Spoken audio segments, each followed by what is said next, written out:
Grim had been right. The briefing had been short and unusual. A dark chess had had an assassination attempt pulled on her, and it pulled strings with the royal family to have their pod of death's heads come out and play guard duty for an indeterminate amount of time. Adam, who had acted as security for diplomats in hot zones before, didn't really see the issue in it, but the rest of the team were decidedly confused as to why they were being pulled. The chorus of questions that followed the briefing, all variations of, "Isn't it the Interior's job?" had signified that clearly. As far as he was concerned, he didn't mind the concept of the mission. Sure, it would be boring, but it was better than lying in a filthy foxhole in some forgotten world on the periphery, as they called it. However, he was as perplexed as they were, regardless of their feelings on the situation about why they had been summoned. This seemed like something you could pay some security guard $20 an hour to stand around and look intimidating for. But, regardless, they all found themselves bundled onto a frigate on a 2-day trip to Shill itself. As he walked into the pod bay that would be their home for the next almost 48 hours, he couldn't help but feel a sense of gratitude. The flock of women who, for reasons he couldn't fathom, valued him for who he was, had all worked out whatever issues they had together. Now he watched, slightly terrified, as they deactivated the magnetic clamps that held the beds in the pod bay and were currently maneuvering the metal frames into one massive super bed, as Sel had called it. Okay, but can anyone tell me why the fuck you guys are doing this? He asked, pinching the bridge of his nose with his thumb and forefinger as he watched them working as a cohesive unit. Slip and Classy looked at each other and giggled without stopping their task, which was currently deactivating the magnetic clamps on one of the bed frames in the opposite corner. Adam heard the door to the bay swoosh open, barely audible to his ears, and watched Captain Grimm walk into the room, observe the scene, barely stifle a laugh, and probably about face and leave, without looking at him. Thankfully, Ferry answered his question. Unfortunately for him, it was with a question of her own. "Adam," she said in a soothing tone, walking up beside him and placing a large hand gently on his shoulder. "Do you know how we traditionally sleep?" Can't say I do. I assumed everybody had separate rooms, given how you seem to spread out horizontally when you build." "No, cutie, that would mean we all have to live in mansions.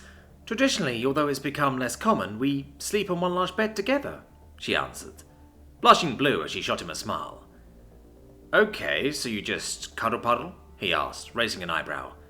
"Cuddle puddle?" Ferry asked, cocking her head. "I think that's one of your Terran sayings that doesn't translate well." "It means sleep together, more or less in one big pile." "In that case, yes. We do cuddle puddle for sleep." "Okay. One question. How do you deal with more intimate activities with the cuddle puddle?" 4 sets of eyes instantly snapped at him as the question left his mouth. Sel seemed to bounce up and down excitedly from a half-hunched position, where she aided Classy in deactivating the maglocks. "Well," said Ferry with a small chuckle, "that all depends on the male. Most of the time, there's a separate room they go to for those activities." "Most of the time?" "Certain events, like anniversaries, are celebrated with more than one of the wives, if the male can handle that," Ferry responded with a predatory grin. Looking around the room, Adam saw all the women had a similar feral expression on their faces. "Okay, we're on the frigate," said Adam. "And I can see how you're all looking at me. That's not going to happen here. The mission comes first." "You say that now, but wait until you have 4 women pressed against you," said Sel, earning a glare from Adam before continuing. "Don't give me that look. I've seen the way you look at us when you think we won't notice." Adam sighed deeply, knowing she was right. He let them finish their reorganization of the room before crawling into bed. He settled down onto the right side, getting cozy before he was picked up, Princess Carrie style, by Classy, who was, by several inches, the largest member of their group. "What the fuck?" Ugh, was all he got out, as he was bodily dropped in the middle of the bed, with the princess taking up the big spoon role, and Sel, to nobody's surprise, taking up the role of little spoon, and grinding her hips into Adam. Thankfully she relented, but only after his soldier had come to full alert. Adam awoke with Classy's leg over his hip, more than one of his group snoring loudly, a tangle of Sayre's hair in his mouth, and significantly warmer than he had any business being. After extricating himself from the pile, Adam grabbed his armor from where it sat in a pile at the end of the bed. He had left his place in the duffel bag, while his rifle and sidearm sat in the armory on the ship. He made it to the doorway, when he heard feet falling in behind him. "Hey, Adam," Sel truly said. Mind if I join you? Not at all, he replied, briefly recalling the last time he got caught alone on a frigate. Together they walked down the hallway, the showers being slightly further from their bay on the ship than their last time on one together. They entered the practically sterilized room full of large partitions for showering.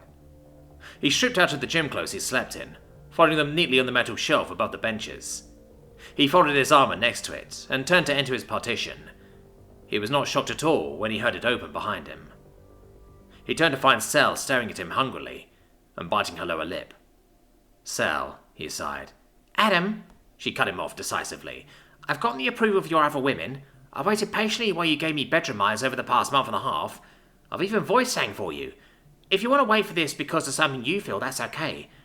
But don't miss out on a woman who cares deeply for you on account of the others. He hesitated. In the low light of the ship's simulated morning, the glowing lines that wrapped around her body pulled his eyes along the ebb and flow of her curves. He swallowed as she stepped up to him, his eyes naturally dropping to her glowing tattoos in the dimmed light of the showers. Oh, hello there! This is Clara, Dragon of the Royal Guard and weapons enthusiast extraordinaire. That arsehole Tom won't let me have any of his awesome weapons, so I've stolen his laptop and found Net Narrator's videos. You HFY writers have some awesome sounding hardware. This railgun thing in particular sounds amazing. I can't wait to strap one of those on and start shooting. But on further investigating, I discovered Net Narrator's Patreon, where you can get previews on future Discord delinquents, screen texts, HFY one-shots, and even new series yet to debut on the channel. And if you subscribe at the £5 tier, you get access to all of the not safe for work content that Net Narrator is too much of a pussy to put on the main channel. I guarantee that shit's hilarious. Anyway, back to the video. Farewell! Since the Deep Miners test I've known, she spoke softly, her smile alight with her quiet euphoria. Do you know what my song means, Adam? No, I don't, he replied cautiously. Sel looked down at her hands, her shoulders hunching slightly. It's a variation on my mother's song for my father. It's the same tune she sang for him at their joining. I knew I'd never get a chance to sing for you in the caves of Samandrin like my mother and grandmother before me, so I jumped on it. Her head fell forward, the streams of water dancing on her hair as it hit her face. I didn't expect it to hit me the way it did. Would you tell me the lyrics? He asked, raising his hand to cup her cheek gently. She nodded and began the Chauvanti rendition of her song. In the darkness two will go, no longer to die alone. Though hardship may come and hardship may go, together they'll stand as one. Though empires rise and empires fall, our love will outlast them all. And when the light fades to darkness and cold, forever we'll see by our own. He was taken aback by the raw emotions that poured out as she repeated the verse in steadily increasing pace, now matching the harmonic minor tune she sang for him as they walked ever deeper into the dark of the Van Dyke Cave in harmony. Hey! Popper's voice echoed off the tiled room, interrupting their intimate moment. Who the fuck is singing this Empress damned early?